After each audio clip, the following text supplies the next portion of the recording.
Assalamualaikum, apa khabar semua? Okey, saya ada satu pertanyaan daripada Fazli. Fazli adalah seorang pembantu pendaftaran.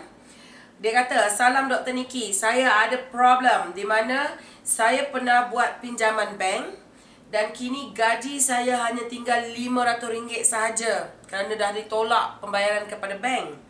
Saya cuba pelbagai perniagaan untuk tambah pendapatan, tapi semuanya gagal. Saya harap Dr. Niki dapat menolong saya. Okey, saya pilih apa yang Fazli tulis ini kerana saya rasa ramai orang rata-rata ada beritahu saya mereka juga cuba berniaga tetapi perniagaan tidak mendapat keuntungan seperti yang diinginkan. Okey, pertama, Fazli, apa-apa saja kita nak buat, kita mesti ada pertama ilmu, kedua mentor dan ketiga sistem. Jadi perniagaan yang anda lakukan itu mestilah mempunyai ilmunya dahulu. Contoh, kalau anda nak buka perniagaan kamera, anda mesti ada tahu ilmu kamera. Anda kena ada product knowledge tentang kamera tersebut, ya. Anda tidak boleh hanya menjual kamera sebab anda suka kamera. Anda kena tahu detail tentang kamera. Bagaimana kamera patut digunakan jika dalam kawasan yang orang kata tak ada lighting, apa nak buat. Kalau banyak lighting, apa nak buat. Apa kamera terbaru, apa range kamera terbaik dan sebagainya. Jadi product knowledge sangat penting. Apabila anda lakukan apa sahaja perniagaan, anda mesti jadi pakar dalam ilmu benda yang nak dijual itu. Okey?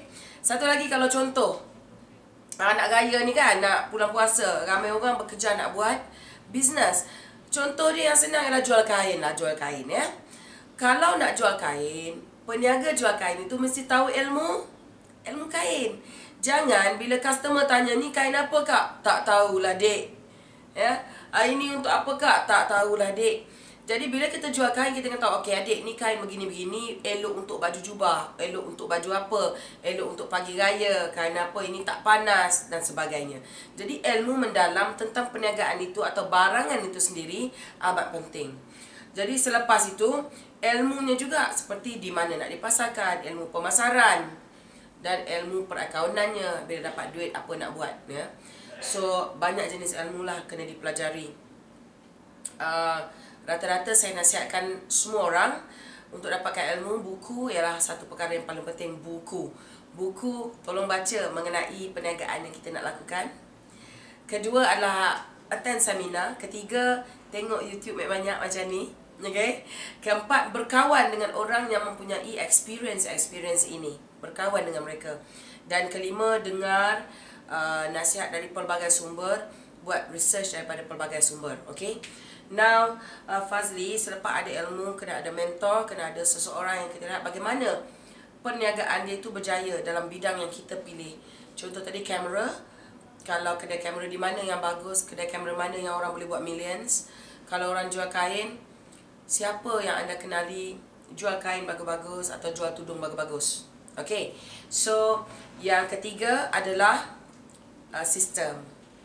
Itu juga anda kena perhatikan, buka mata, buka minda, buka telinga, sistem yang ada di luar sana. Sistem apa Kalau sistem MLM, multi level marketing, sistem itu mesti diikuti 100%. Sistem bukan untuk ikut suka kita, ada mood nak ikut, tak ada mood tak mau ikut, ya. Jadi bila kita buat MLM, kita mesti fahamkan betul-betul sistem yang ada. Ikut betul-betul apa upline cakap, ya. Dan jika anda berniaga secara konvensional, anda juga mesti mengikuti apakah sistem yang ada. Dan juga jika ada sistem franchise, ya, juga anda kena ikut 100%. Dia tak boleh macam kita kata ikut mood je lah. That is when a lot of us will not make the money in perniagaan. Jadi saya harap Fazli teruskan berusaha ke arah perniagaan. Kali ini ambil nasihat saya, iaitu ilmu, mentor dan sistem. Dan insya-Allah jika usaha diletakkan di dalam perniagaan itu hari demi hari, insya-Allah perniagaan anda akan maju. Alright. Dengan itu, selamat berhari raya soon dan selamat menghadapi Ramadan. Dan ambillah peluang, setahun sekali Ramadan datang dan raya datang, ambil peluang untuk pertama beribadat dan kedua peluang untuk mencari duit, hanya setahun sekali. Terima kasih. Salam kejayaan daripada saya.